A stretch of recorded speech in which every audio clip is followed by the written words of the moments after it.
avec la croissance. Donc le flow d'expérience candidat, la place des automatisations et de l'humain. Ça y est, j'ai pas bugué sur automatisation, je suis contente. Et je vais vous présenter évidemment les speakers ou speakerines, non, les intervenantes de cette conférence. Alors, pourquoi cette conférence? Parce que, évidemment, c'est le cœur, là encore, des stratégies de vos établissements et des établissements de l'enseignement supérieur privé et public. C'est un véritable challenge aujourd'hui avec les évolutions d'aujourd'hui et de demain. Quid des process? Alors, on va rentrer dans, évidemment, les détails de tous ces process XXL. On a évoqué tout à l'heure l'intelligence artificielle. Évidemment, on va reparler les chatbots, l'efficacité des process dans l'efficacité aussi des recrutements, mais quid également de l'humain, puisque c'est bien d'avoir des outils auréolés de plein d'innovations technologiques. Si l'humain n'est plus là ou pas assez, est-ce que l'étudiant va arriver et se satisfaire de tout ça? Voilà, on va rentrer dans le vif du sujet parce que ce sont des questions vraiment extrêmement importantes, parce que tout va vite. On parlait de la démographie et de la pente entre aujourd'hui 2030 et puis 2050. Donc il va falloir placer toutes ces automatisations et l'humain au cœur des stratégies. Donc, première question, mais avant, je vous présente les intervenantes.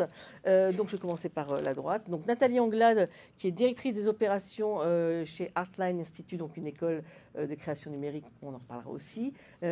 Florence Kahn, qui est CEO et cofondatrice d'Oscar CRM, donc CEO, c'est Chief Operating Officer, donc directrice des opérations.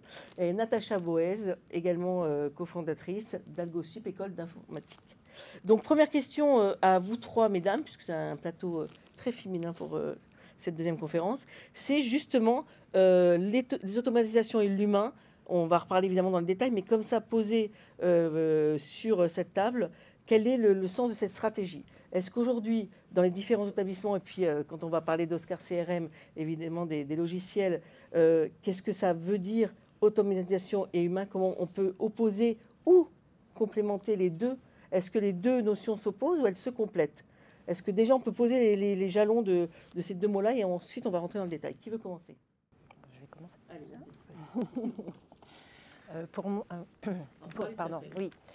pour moi, les deux notions se complètent.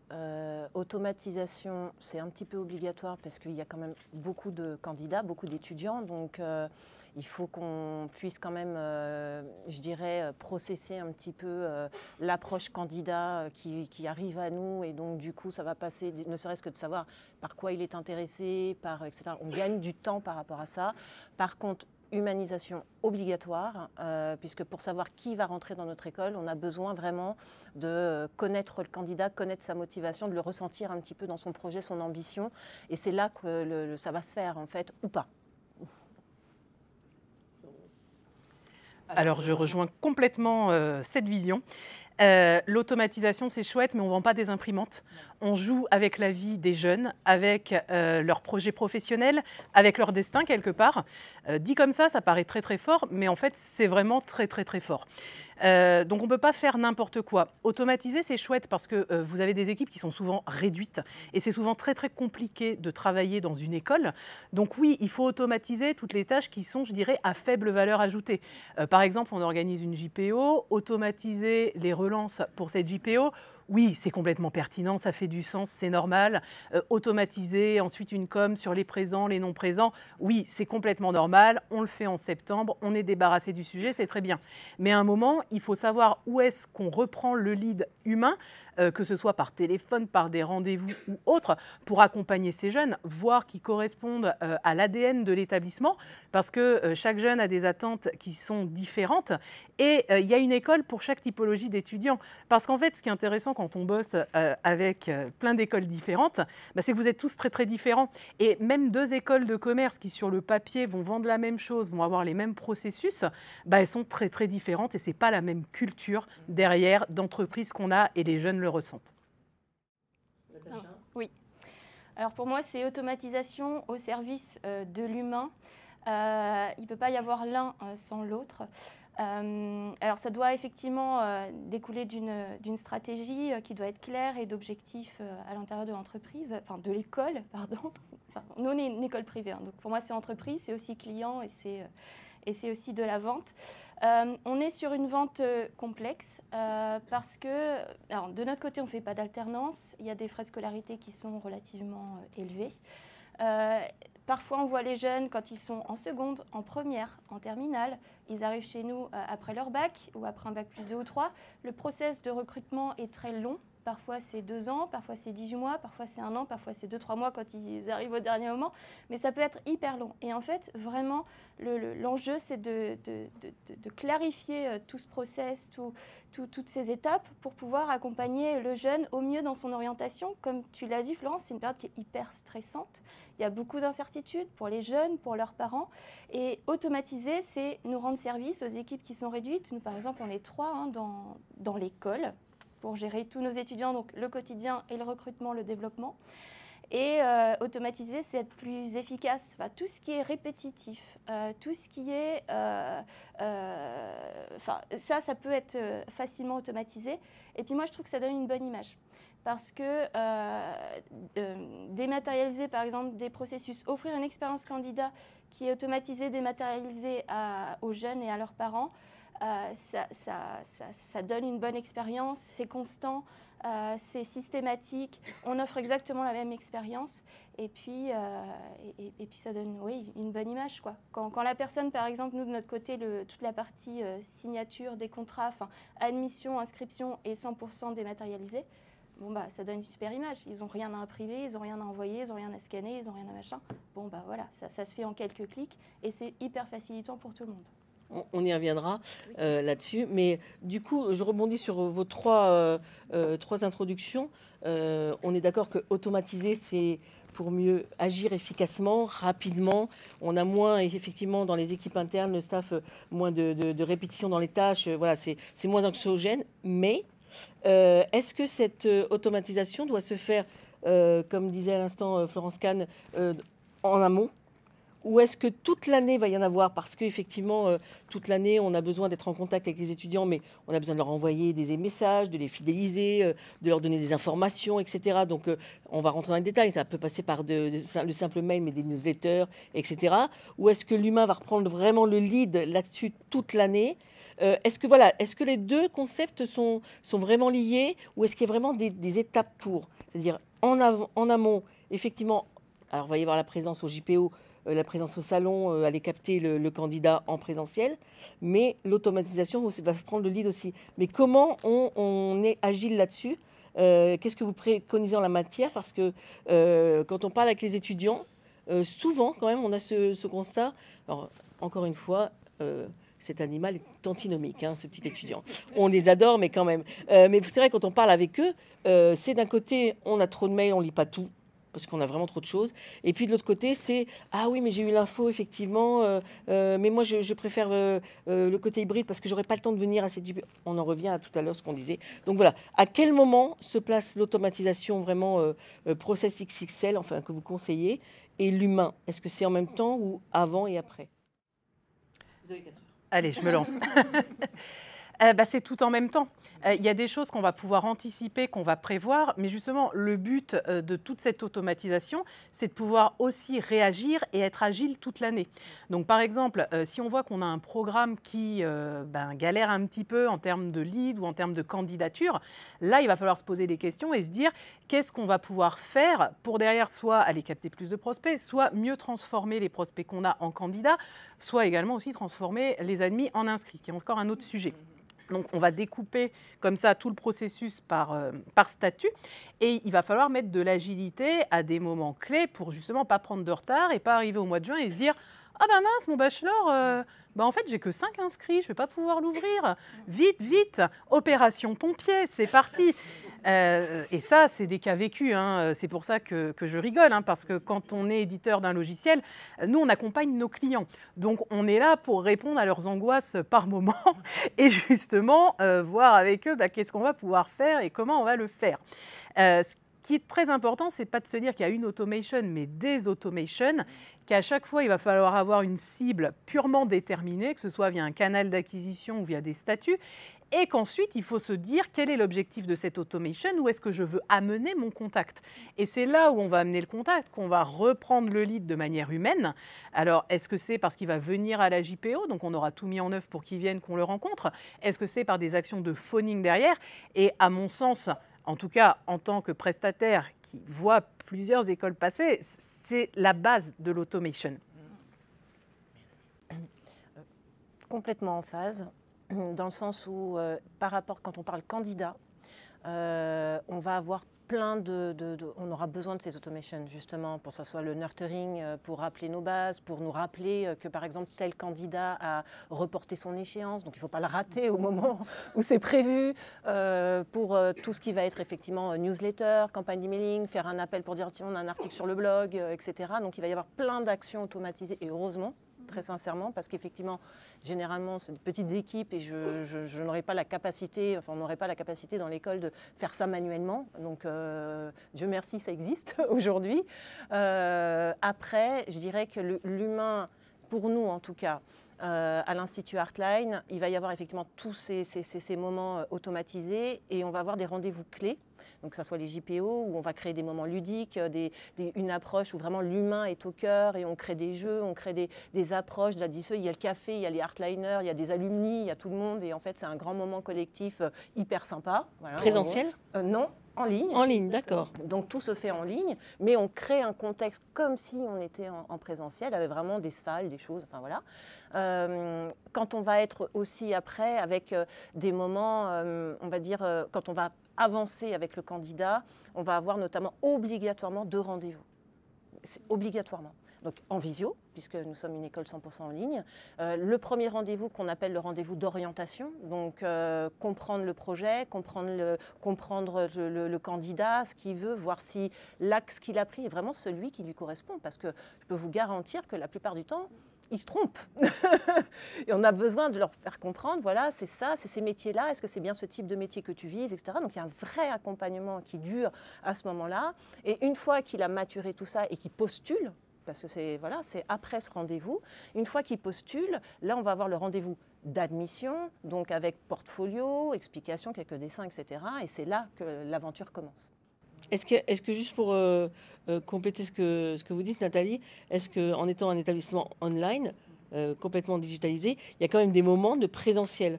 Est-ce qu'il y a des salons? Est-ce qu'il y a des JPO en présentiel qui vont compléter le truc? Alors les JPO, actuellement non, on l'a fait par le passé, maintenant on est vraiment sur des JPO en ligne. Par contre, on a fait le salon de l'étudiant, on a fait le festival d'Annecy, on avait un stand.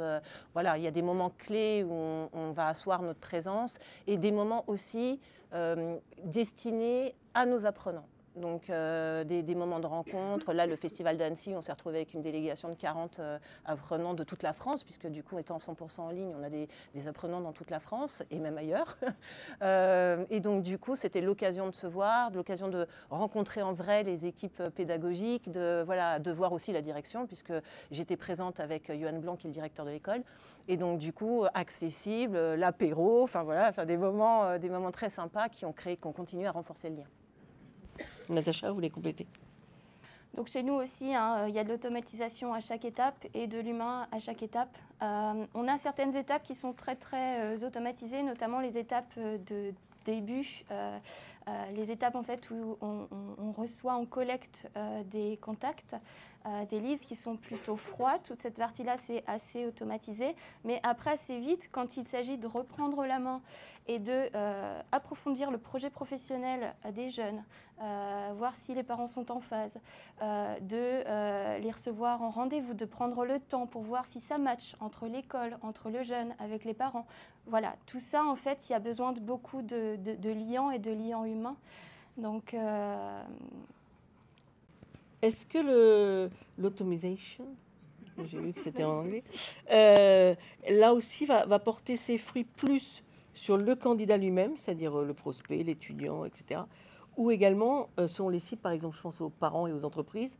Est-ce que vous sentez qu'il y a de la demande plutôt plutôt d'automisation pour ces cibles-là et plutôt de la présence pour d'autres? Est-ce que vous avez senti dans vos expériences, alors Nathalie, ayant un établissement 100% digitalisé, vous allez répondre aussi, mais est-ce que selon les cibles, je pense notamment aux parents, qui sont des cibles quand même super importantes puisque ce sont quand même les prescripteurs quasiment tout le temps, est-ce qu'on va les séduire en leur envoyant des mails, en leur parlant en façon digitale ou hybridation? Est-ce qu'on les fait venir en présentiel? Est-ce qu'on essaie de les séduire d'une manière ou d'une autre? Voilà. Est-ce qu'il y a des cibles vraiment très identifiés pour travailler sur l'automatisation et l'humain, ou pas?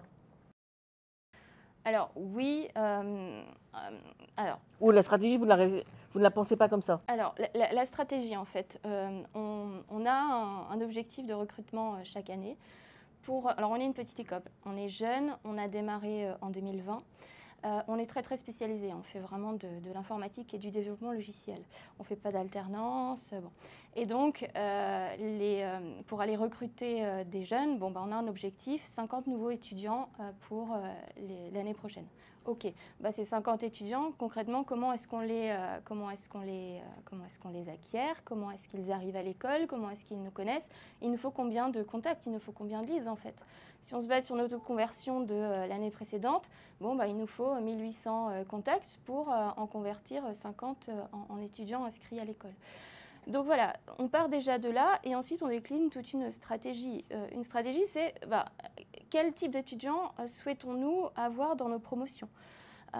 Nous, on préfère avoir des étudiants qui sont investis, qui sont travailleurs, qui sont sérieux, et on préfère avoir moins d'étudiants que d'avoir un nombre très très très important d'étudiants à l'école. Donc on attache une grande importance au choix en fait des étudiants, et notre processus d'admission et de candidature qui est fait en 2 étapes nous permet vraiment de répondre à tout un tas de sujets. Est-ce qu'ils sont doués pour le domaine? Est-ce qu'ils ont du potentiel? Et puis est-ce qu'ils sont motivés? Et le processus d'admission se fait en ligne ou en présentiel? Alors, la toute première étape peut se faire 100% en ligne. Il s'agit de jouer à un jeu vidéo qu'on a créé. On a gamifié l'expérience de candidature. Donc, il s'agit de jouer, le jeune joue pendant 30 minutes à un jeu qui va lui donner une indication sur est-ce qu'il est doué ou pas pour notre domaine d'activité, donc la programmation. Il joue 30 minutes, il reçoit le score, ça c'est automatisé complètement. Donc, il reçoit sous 24 heures son score. C'est un sujet qui est assez intéressant parce que quand on a conçu le truc, on s'est dit, oula, il y a énormément de cas différents, il y a énormément de cibles. Qui est-ce qui joue au jeu? Il y a les étudiants, mais il y a leurs parents. À l'intérieur des étudiants, il y a ceux qui sont concernés pour la rentrée à venir, mais parmi nos fichiers contacts, on a 40% des jeunes qui sont concernés pour les années d'après.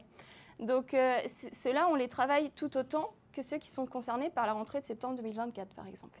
Donc pareil, ils rentrent en fait dans un funnel, dans un cas, et on les travaille différemment. Et en fait, on s'est rendu compte qu'il y avait 16 scénarios de contact différents, juste sur la base de « je joue à un jeu qui dure 30 minutes ». Bon, donc l'idée c'est vraiment de réfléchir et de construire et de créer une map visuelle qui nous permet d'identifier tous les scénarios, tous les cas, pour ensuite imaginer nos stratégies de communication adaptées aux différentes cibles de l'école. Et là, je ne vous parle que du jeu. Il y a effectivement tout un tas d'autres cibles avec d'autres méthodes d'acquisition, les salons, les JPO, tout ça, avec à chaque fois des scénarios qui sont hyper rodés, rythmés et qui évoluent en fait. Parce que, Du coup, l'automatisation, parce que ce que vous dites, Natacha, j'ai l'impression qu'il y a pas mal d'établissements qui utilisent ça, c'est quand on parle d'admission, il va y avoir une partie, alors soit 100%, une partie ou une très grosse partie des admissions qui vont se faire en ligne, donc par un système d'automatisation avec des résultats sous 4 jours, 5 jours, 6 jours, 7 jours, pour avoir ce côté aussi, parce qu'on sait que les étudiants et leurs parents sont aussi impatients. On est dans des périodes où on veut savoir si on est pris ou pas pris, pour pouvoir rebondir avec l'anxiété que donne Parcoursup au bachelier, etc. Donc ça, c'est important aussi. Peut-être Florence, une réponse là-dessus aussi, par rapport à l'ensemble des clients que vous avez.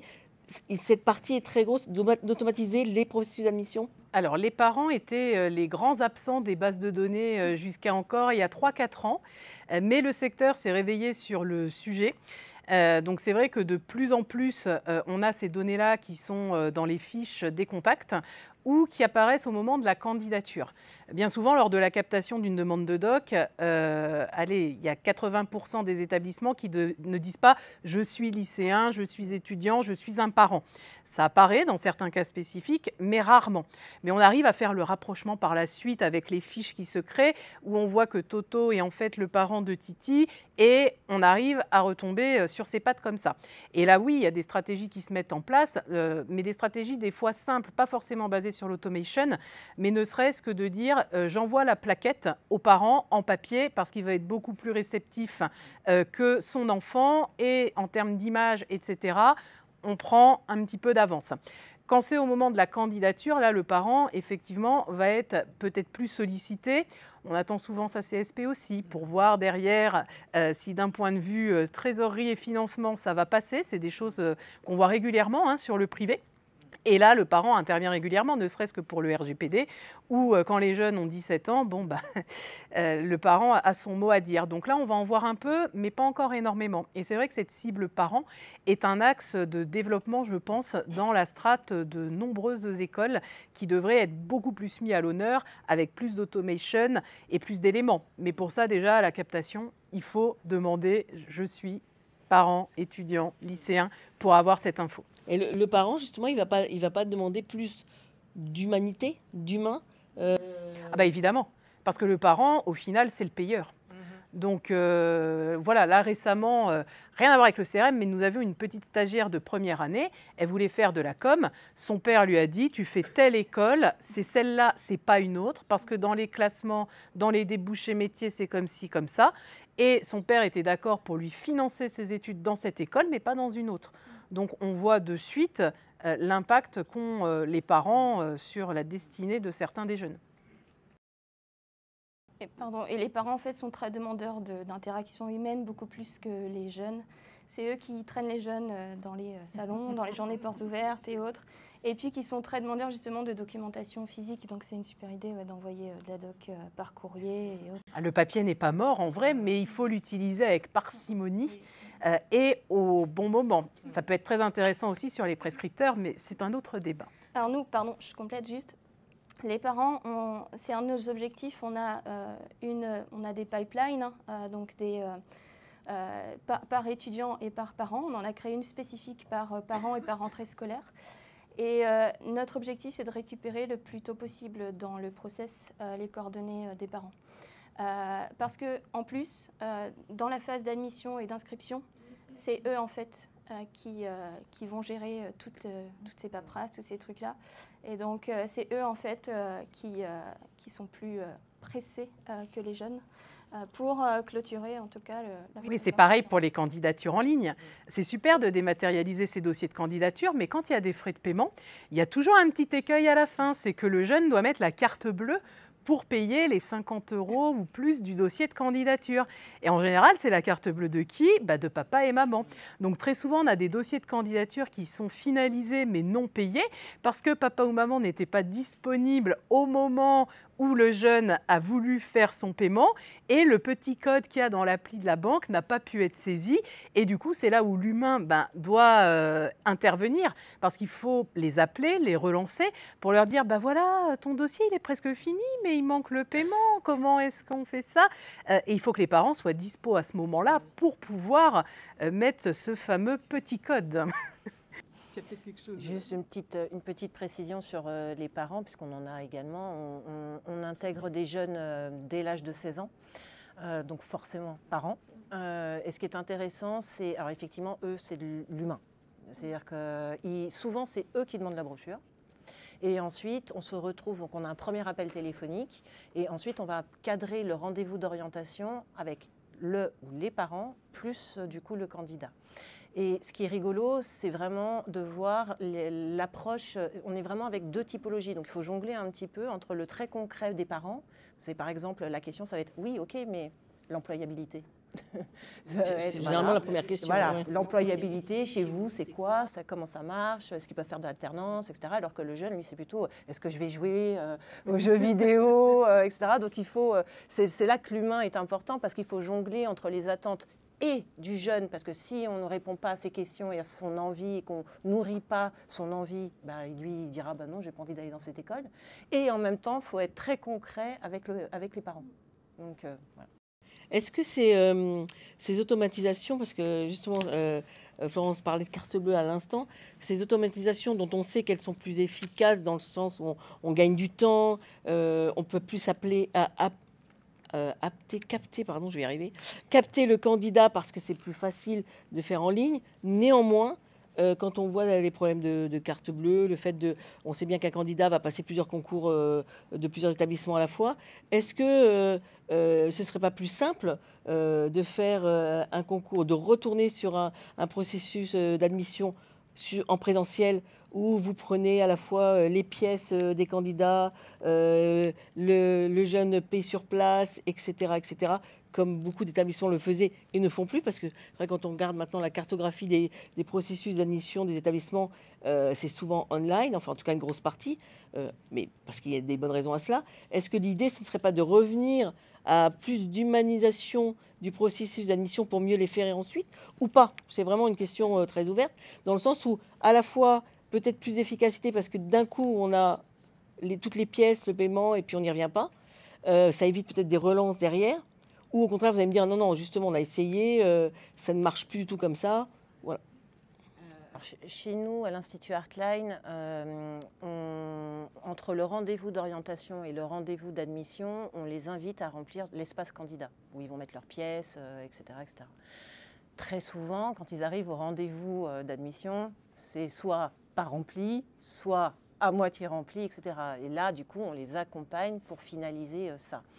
À la différence, c'est pas directement on sort une carte bleue, c'est des mises en place de paiement chez nous qui peuvent être étalées par exemple, ou alors ça va être adossé, puisqu'on a un partenariat, on parlait de partenariat tout à l'heure, on est adossé à la BNP, qui vont avoir des prêts étudiants, ils vont avoir des choses comme ça, et là du coup on parle d'un paiement en une fois, donc c'est beaucoup plus lourd, donc on les accompagne énormément dans le côté administratif, donc c'est là qu'il y a de l'humain pur et dur, parce qu'on les accompagne dans les dossiers de financement ou la mise en place de vous allez payer une échéance sur le temps de votre formation ou ce genre de choses.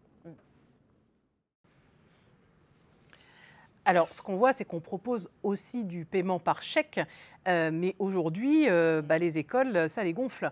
Parce que le chèque, il faut le recevoir, il faut ensuite pointer que le chèque a bien été reçu, il faut ensuite les transmettre au service comptable qui doit les envoyer à la banque, et il faut encore derrière qu'il y ait l'argent suffisant sur le compte et qu'il n'y ait pas un refus de paiement du chèque.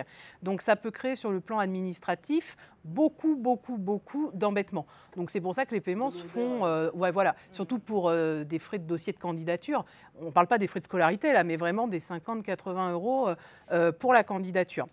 Après, c'est aussi un prétexte pour les établissements, justement, pour intégrer l'humain et d'accompagner les jeunes dans la finalisation du dossier. Et c'est vrai que souvent, on a des clients qui font des relances sur des candidatures qui ne sont pas terminées en disant aux jeunes: t'as pas terminé, mais c'est pas grave, écoute, ramène-moi tes bulletins de notes, on va les scanner quand tu viendras faire ton entretien, c'est pas un souci. Mais là aussi, c'est à chacun de déterminer dans son organisation quelle est la souplesse à mettre ou ne pas mettre, et de voir comment on dévie les règles. On a le droit de se dire, on fait de la candidature en ligne, mais de se dire dans le process, bon allez, les pièces jointes, on sait que c'est toujours compliqué parce qu'ils sont avec leur smartphone, il faut prendre la photo, il faut qu'ils les retrouvent, on bypass le truc, ils les amènent le jour de l'entretien et on les photocopie avec. C'est un choix et c'est vraiment un prétexte aussi de relance. On travaille avec certains établissements qui ont des jeunes entre 18 et 20 heures qui sont là pour faire du phoning sur tous justement les dossiers de candidature démarrés et aboutis à peu près à 80% pour pouvoir maximiser la complétion des candidatures. Et c'est des établissements qui se sont vraiment développés beaucoup ces dernières années et on voit que ça marche. C'est un moment qui est stratégique et qui est clé et c'est des moments où les jeunes, pour aller jusqu'au bout de la démarche, ont besoin d'avoir des éléments de rassurance aussi sur le programme, voire pourquoi pas la mise en relation avec un ambassadeur à ce moment-là pour voir quel est le quotidien de l'école. Voilà, il y a des leviers à réfléchir qui effectivement vont faire intervenir l'humain à ce moment-là. Oui, l'automatisation, je vais y arriver. Automation, moi je vais dire aussi, hein, c'est mieux. À outrance n'est pas forcément payante parce qu'à un moment donné, alors vous parliez justement d'un point sur lequel on va revenir parce que c'est extrêmement important. Le jeune candidat, il est admis. mais il n'est pas forcément encore inscrit après. Exactement. Donc, ça veut dire que, quid de cet outil qu'on utilisait d'antan beaucoup, le téléphone, est-ce que c'est du Teams, est-ce que c'est de la visio? Comment, justement, on va faire ces relances? Parce qu'il y a l'argumentaire qui va jouer. J'imagine que quand quelqu'un réussit son concours, mais on sait très bien qu'il en a fait plein, ou 2, 3 au moins, un Alors plan de B, un plus plan en C. plus même. Voilà. Parce qu'il y a Comment on 10 ans, l'inscrit? c'était 5 écoles dans lesquelles il était admis. Maintenant, c'est une dizaine. Et il y a Parcoursup en plus. Et il y a les petits malins qui font du Parcoursup plus les admissions en direct dans d'autres écoles.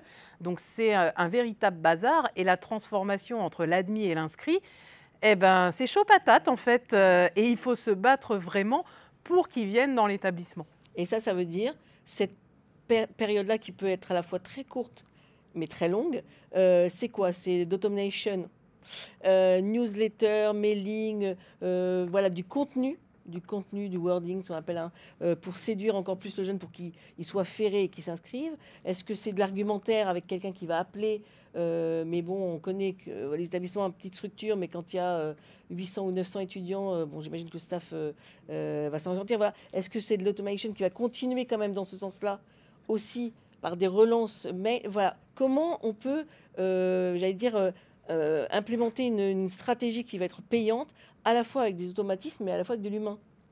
Ben, il y a un outil sympa qui s'appelle WhatsApp, qui est très très connu des jeunes et ils aiment ça, où on peut aujourd'hui via un CRM utiliser l'API de WhatsApp pour envoyer des messages en masse sur des admis, pour justement ouvrir une fenêtre de conversation de 24 heures et leur dire « Bonjour, tu es admis, c'est merveilleux. Est-ce que tu as des questions pour la rentrée ?»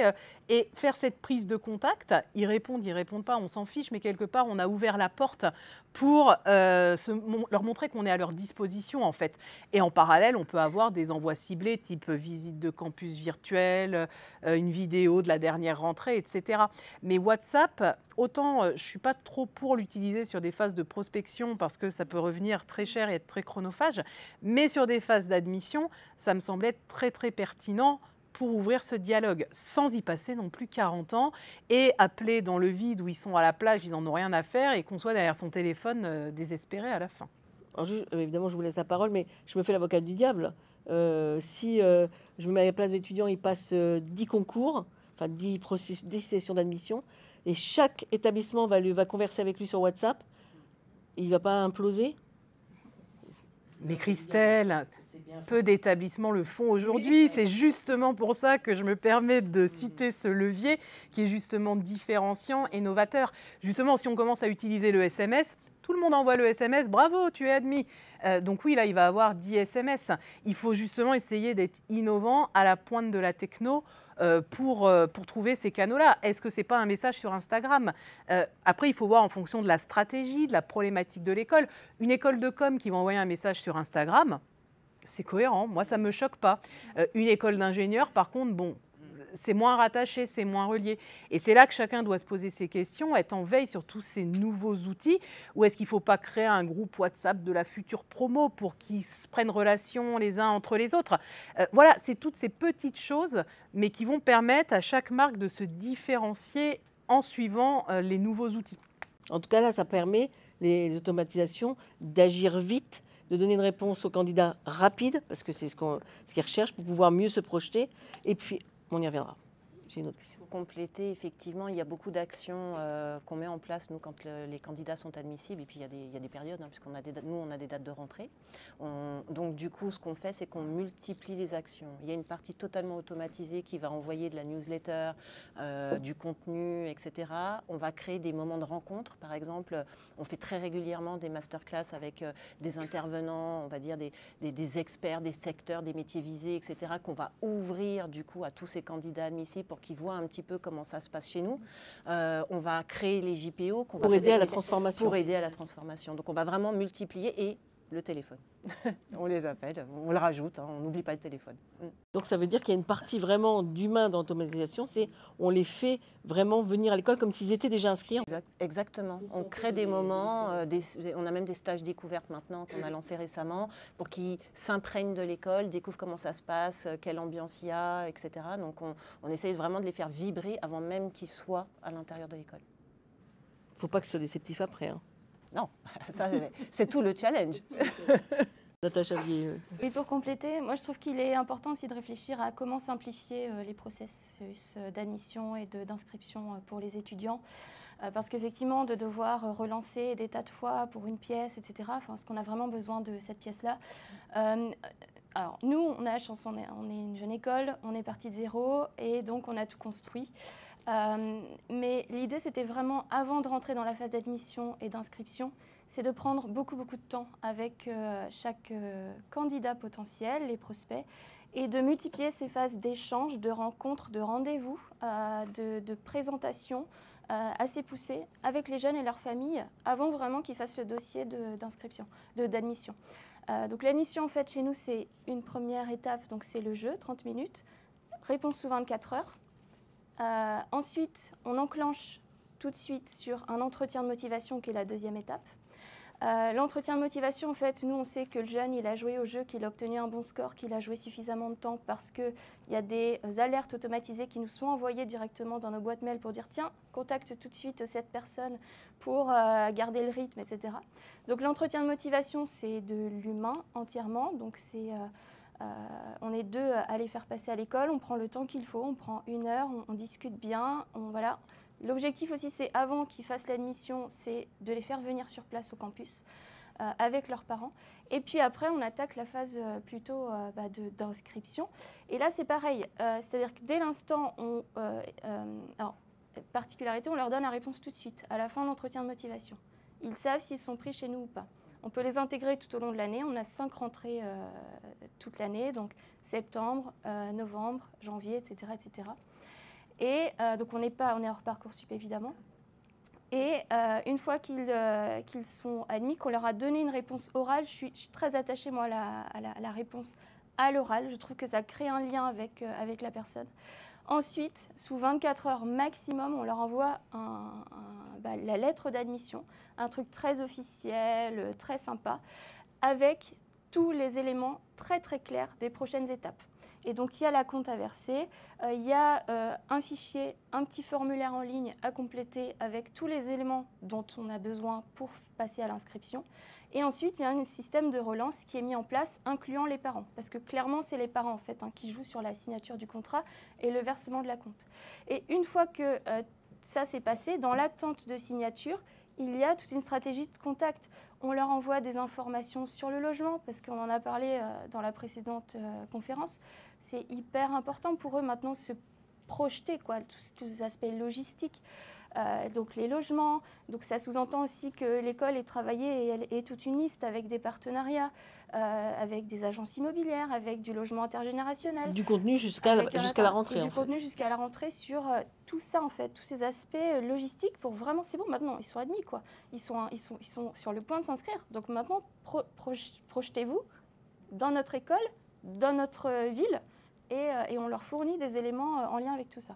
Finalement, il y a presque autant d'investissement et de difficultés, ou pas difficultés d'ailleurs, ou moins en tout cas, de ferrer, le candidat, de l'inscrire et de maintenir le lien jusqu'à la rentrée, mais aussi de continuer de le fidéliser ensuite quand il est dans l'établissement, parce qu'on sait très bien que c'est un animal aussi volatile, qui peut être très mobile d'un établissement à un autre, qui peut changer la donne, etc. Donc cette phase d'automation et de l'humain, ça va être vraiment, là encore, pas forcément qu'en amont, mais toute l'année. Oui, très clairement, c'est toute l'année. On doit constamment le maintenir. Et nous, en plus, on a une petite spécificité. Nous sommes une école en ligne. Donc, qui dit école en ligne, dit vente à distance. Donc, ça veut dire résiliation de contrat facile. Donc, il faut les capter et les garder motivés jusqu'à ce qu'on arrive à la rentrée, qui rentre dans la dynamique collective, qui rentre dans l'école. Ça rajoute une dimension encore plus complexe parce qu'il y a justement ce côté volatile qui est renforcé par ce côté vente à distance. En tout cas, c'est vraiment ce qu'on constate. Et donc, du coup, ça nous oblige à multiplier des actions, des petits moments de rencontre, des petits, même en termes de réinscription, c'est valable aussi. Cahier de vacances, rencontres avec les responsables de cursus. Enfin, voilà, on est vraiment obligé tout le temps de mettre de l'humain et aussi de l'automatisation, parce qu'on ne peut pas tout faire. Donc, c'est leur envoyer, tiens, est-ce que tu as vu, est-ce que tu es prêt, attention, ça commence dans 30 jours. Enfin, voilà, c'est vraiment permanent. Des rendez-vous. Et des rendez-vous pour être sûr qu'ils arrivent jusqu'à la rentrée. Alors, comment allez-vous gérer, du coup, parce que tout le monde, et ça c'est pour question pour toutes les trois, hein, comment allez-vous gérer le fameux mot que tout le monde déteste, qui est le désistement? Je suis admis, j'ai réussi chez vous, mais j'ai fait d'autres concours et finalement je ne vais pas m'inscrire. Est-ce que là il y a un processus juste d'automation qui va dire ok, je vous ai compris, il n'y a pas de souci, on est très diplomate, il n'y a aucun souci. Ou est-ce que là on va placer de l'humain à tout prix pour argumenter, déjà savoir pourquoi il ne vient pas, parce que ça peut être intéressant d'avoir la réponse, et surtout est-ce qu'on va réargumenter pour tenter de le récupérer ou pas? Alors, le désistement suite au versement de l'acompte, ça arrive de plus en plus. Et moi, mes clients me disent qu'il y en a de plus en plus et que c'est très embêtant dans l'atteinte des objectifs et de la préparation des rentrées. Donc, en général, c'est souvent un mail, un coup de fil qu'ils reçoivent. Et voilà, ils le notent juste dans le CRM. Il n'y a pas de bagarre pour essayer de les conserver. Et on parlait juste avant du sujet des réinscriptions qui devient aussi un sujet qui devient de plus en plus important en fait. Avant, les jeunes avaient tendance vraiment à faire leur bachelor. Ils faisaient le master dans la même école. D'un master 1 à 2, ça se passait bien aussi. Aujourd'hui, non, ils font un master 1 dans une école, un master 2 dans une autre école et il y a de plus en plus de déperditions. Et c'est vrai qu'on a pas mal de nos clients qui commencent à gérer ce sujet dans le CRM, ce qui n'était pas le cas il y a encore 2 ou 3 ans de ça. Donc on voit qu'il y a une prise de conscience de cette notion de fidélisation. Au-delà de l'ERP qui va gérer la notation, les salles, etc., il y a de plus en plus de stratégies mises en œuvre aussi pour leur envoyer le dossier de candidature pour se réinscrire. On a un client récemment, je lui ai suggéré aussi d'organiser une journée bureau portes ouvertes pour les étudiants qui puissent venir se renseigner sur la poursuite d'études. C'est rigolo, mais ça a bien marché. C'était comme ça de la spontanéité. C'est vrai que ça a bien plu. Voilà, donc oui, c'est un chemin qui est semé d'embûches. Même si on met de l'humain, qu'on met beaucoup d'efforts, c'est très compliqué et surtout, il n'y a pas de recette magique et jusqu'au bout. Et tant qu'ils n'ont pas leurs fesses posées dans la salle de classe, on sait qu'on n'est pas à la fin de l'opération malheureusement et qu'il faut se battre jusqu'au bout. Et c'est ce qui rend les métiers très difficiles. Il y a quelques années, arrivé mi-juillet, on savait qu'on était bon pour la prochaine rentrée. On pouvait partir en vacances, préparer son petit plan de com pour l'année suivante. On revenait en septembre, ça roulait. Puis les salons, ils démarraient qu'en novembre. Maintenant, on démarre le 5 octobre, on finalise en gros, le 3 octobre. On va se dire qu'on a 2 jours pour préparer le travail et c'est devenu un enfer parce qu'on ne sait plus quand on fait quoi et comment on fait et tout se chevauche et se mélange, Parcoursup, etc. Enfin, voilà, on est arrivé dans un moment où pour s'organiser quand on bosse dans un établissement d'enseignement sup, c'est hyper compliqué, hyper touchy et il faut se mettre des règles et se déterminer des périodes et réfléchir surtout en évoluant parce que malheureusement, nos pimpins, ils changent d'une année sur l'autre et ce n'est pas les mêmes recettes qui vont fonctionner d'une année sur l'autre et on est tous obligés de se challenger, de réfléchir, de remettre en place des strates et c'est pour ça qu'il y a des acteurs comme nous qui existent pour apporter cet éclairage extérieur aussi à nos clients et les accompagner dans toutes ces questions assez complexes. Alors justement, ces petits piou-piou, depuis 2020, voilà, ils ont évolué, il faut s'adapter, etc.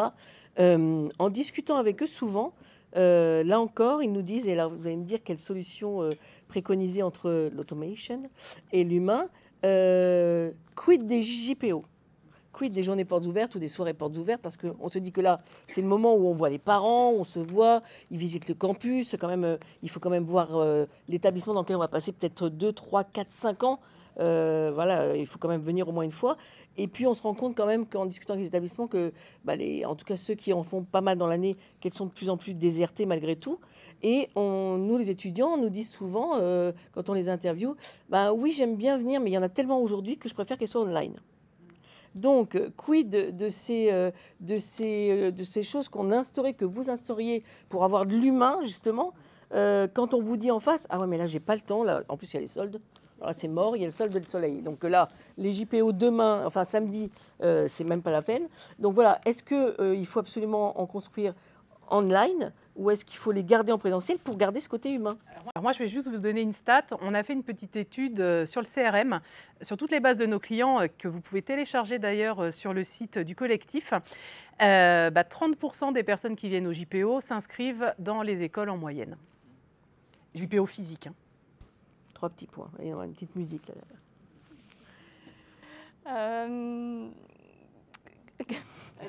Grosse question, les JPO.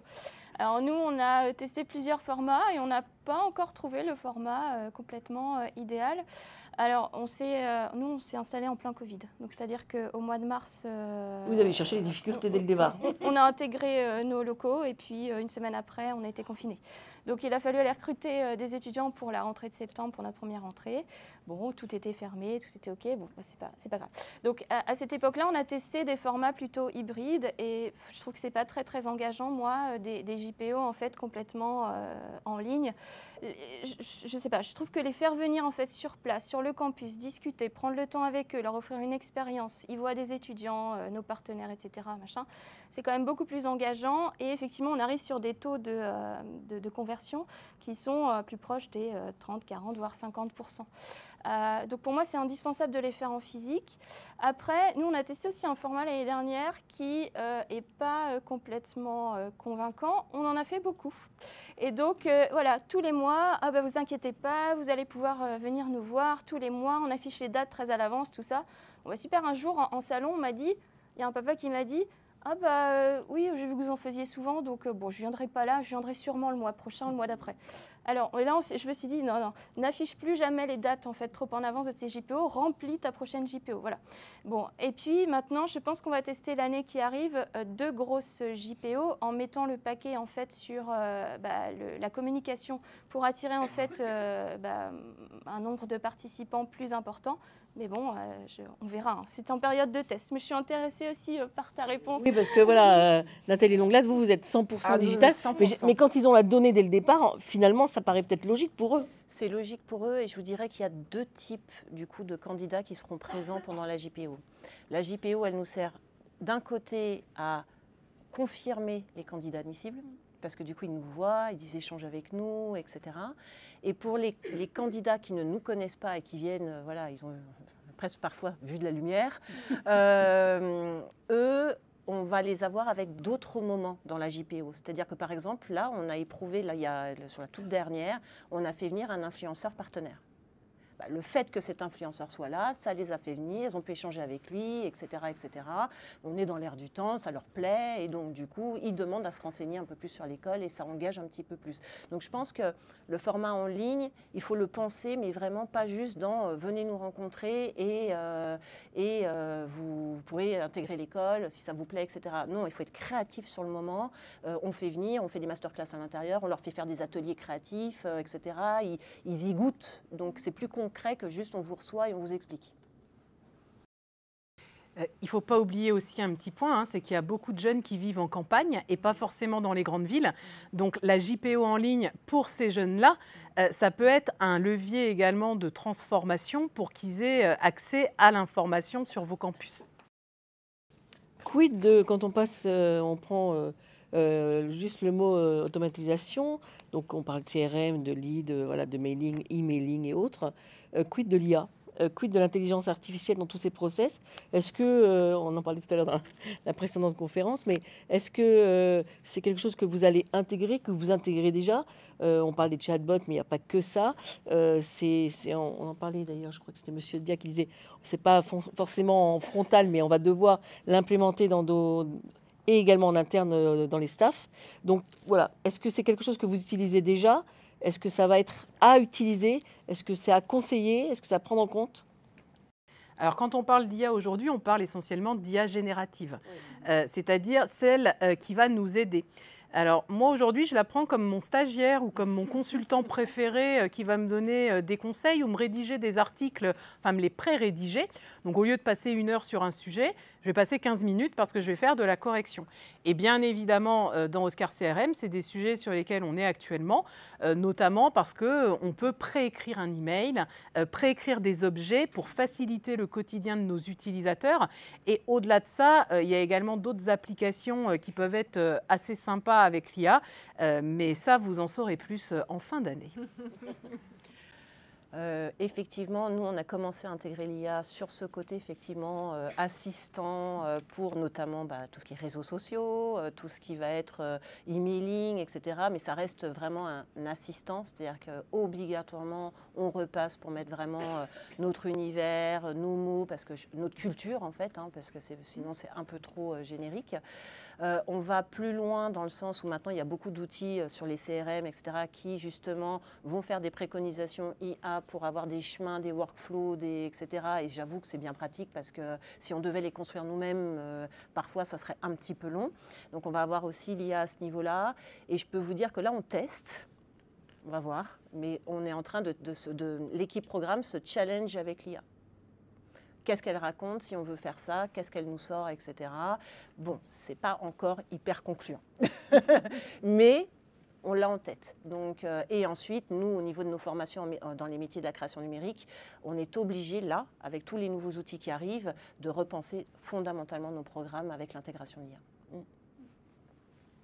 En parlant de l'IA, des chatbots, enfin de plein de choses, est-ce que c'est quelque chose aussi, tout ce process d'automation dont on parle depuis le début, on disait l'essentiel aussi, c'est de maintenir cette fidélisation jusqu'au bout et de maintenir le candidat dans l'école, dans l'établissement jusqu'au bout de ses études. Ça veut dire que toute l'année, il va falloir passer par évidemment des infos, des newsletters, de l'emailing, etc., de l'humain quand il y a possibilité de faire de l'humain.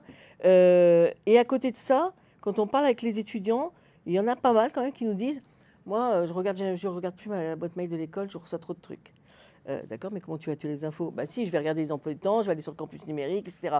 Est-ce que vous avez déjà eu ces retours-là? Est-ce que trop d'automation tue l'automation? Avec l'accent s'il vous plaît. Est-ce que l'humain, parce que là encore, tout se rejoint. Tout à l'heure, on parlait de télétravail, de présence des équipes, etc.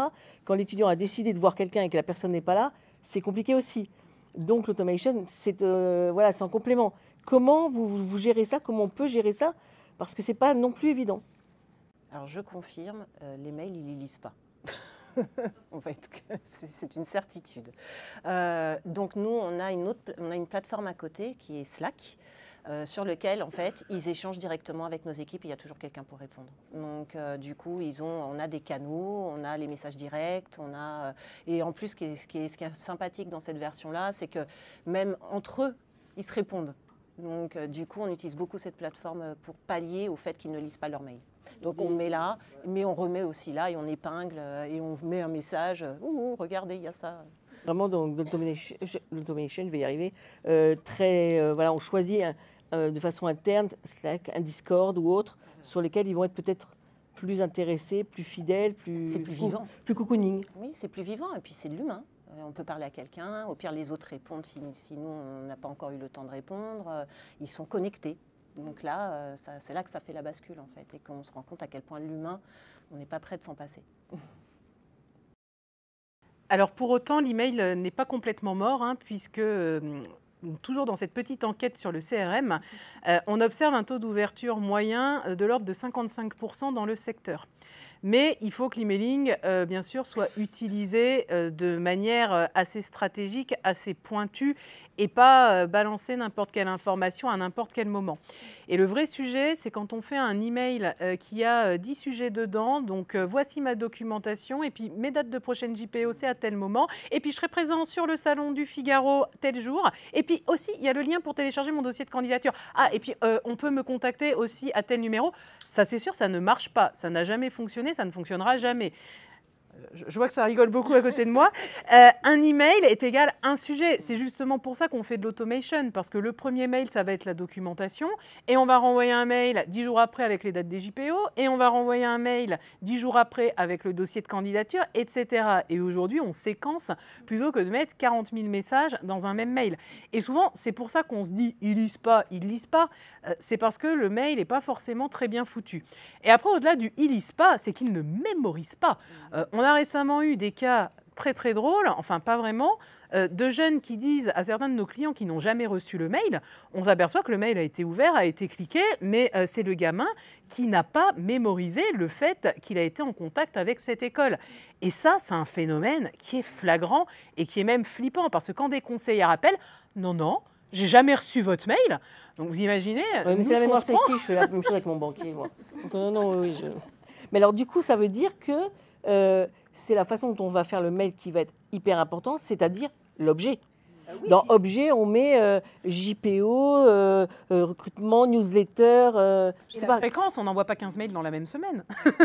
On reste zen, tranquille, pour pas passer justement comme des spammers. Et quand le mail est bien utilisé, il peut toujours être un outil très puissant, en complément évidemment des autres outils. Mais à un moment, pour les informer qu'on a un Slack, en général, on va passer par un mail ou par un SMS, parce qu'il faut bien qu'ils aient l'info, les loulous. Mais voilà, on a les mêmes problèmes, hein. Nous, en tant que marque, quand on communique auprès de nos clients sur des nouvelles fonctionnalités, j'ai les 3/4 des clients qui n'ouvrent pas mon mail.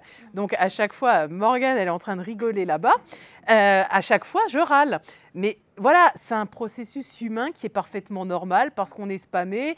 Sur LinkedIn, on se fait scraper, donc on reçoit de la pub à tire-larigot au risque de passer à côté des infos importantes. Donc oui, il faut tout travailler et surtout démultiplier les canaux. On utilise le mail, ok, mais on peut doubler avec de l'Insta sur des jeunes, avec du LinkedIn sur des pros. Pourquoi pas créer une chaîne WhatsApp, ce qui est une nouvelle fonctionnalité aussi. Enfin, voilà, et c'est ces questions-là qu'il faut se poser au niveau de la com et du marketing. Quels sont les canaux sur lesquels je vais communiquer, avec quel type de cible, quand, pour réussir à ce qu'ils aient cette fichue information. Parce que oui, quand on parle d'automation, justement, on parle également, vous l'avez dit, là, vous parliez d'Instagram à l'instant, il y a aussi une stratégie de l'acquisition sur les réseaux sociaux. Quel canal je vais prendre pour dire quoi? J'imagine que même en amont, pendant et peut-être même après sur les alumni, aussi autre stratégie quand ils sont sortis de l'école mais ils vont pouvoir véhiculer le message de l'école, c'est quel réseau social je dois travailler. On parle de WhatsApp, voilà, qui je cible. Donc j'imagine que WhatsApp, Instagram plutôt pour les piou-piou, versatile et volatile, et un LinkedIn peut-être aussi pour les parents. Est-ce que vous utilisez déjà ça? Est-ce que c'est des canaux d'automatisation qui ont fait leurs preuves? Oui, tout à fait, puisque du coup, on va mettre beaucoup de... Par exemple, l'école participe à un concours mondial qui s'appelle The Rookies. Du coup, on a des classements chaque année. Donc, on fait briller ça sur du coup, les réseaux sociaux type Instagram, effectivement, et Facebook, puisqu'on l'utilise aussi, bien qu'on est en train de tourner plus vers Instagram aujourd'hui. On a deux typologies. On parle que des jeunes, mais nous, en tout cas, en école en ligne, on a beaucoup de reconversion professionnelle également. Et donc, eux, la cible, c'est LinkedIn. Par contre, si on pense, une fois qu'ils sont intégrés, qu'ils ne sont plus candidats, et qu'ils arrivent, on va dire, en fin de troisième année ou en fin de master, nous, on travaille avec eux, leur réseau professionnel, dont LinkedIn. Parce que ça fait partie, justement, de se créer du réseau, d'avoir le réflexe de, si j'ai une carte ou si j'ai une rencontre, hop, j'essaie de me connecter. Et on les habitue à ça tout du long. Et nous, je dirais que LinkedIn nous sert plus à créer du lien justement pour cette insertion professionnelle avec les studios et les entreprises. C'est moins l'acquisition sur celui-là.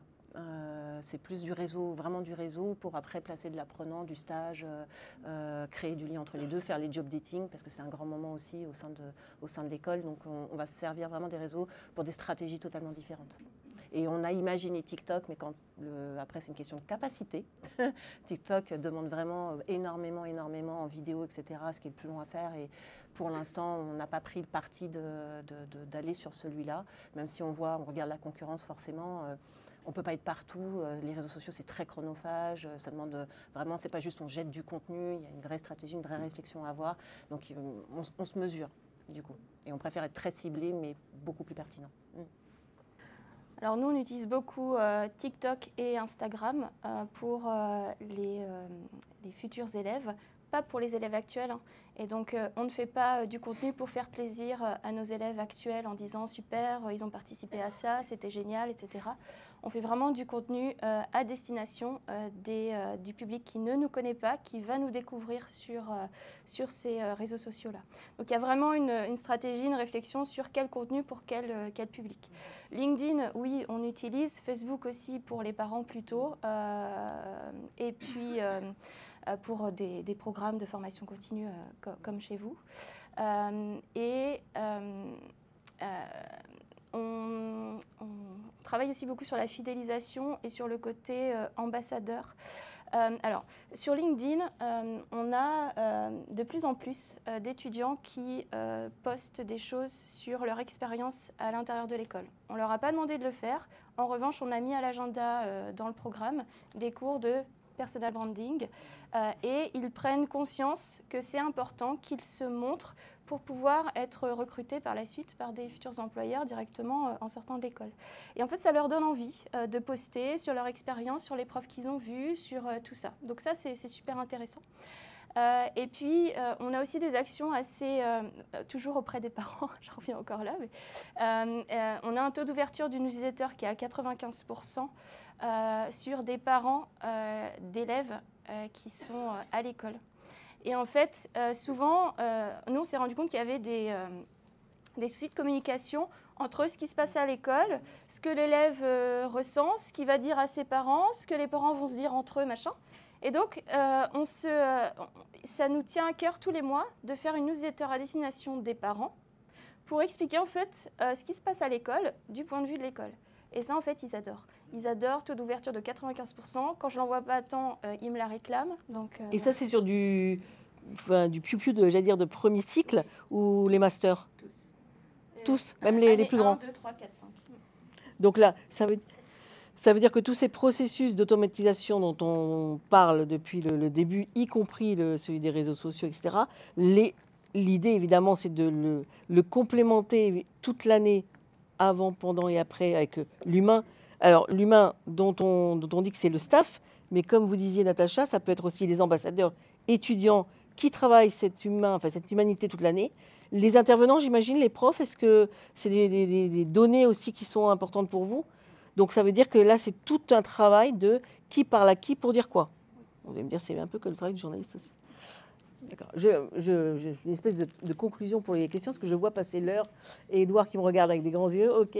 Donc, c'est juste, voilà. Est-ce que vous avez des questions? Parce qu'on pourrait en parler pendant des heures encore, très intéressant de ce sujet. Est-ce que vous avez des questions? Est-ce qu'on peut échanger là-dessus?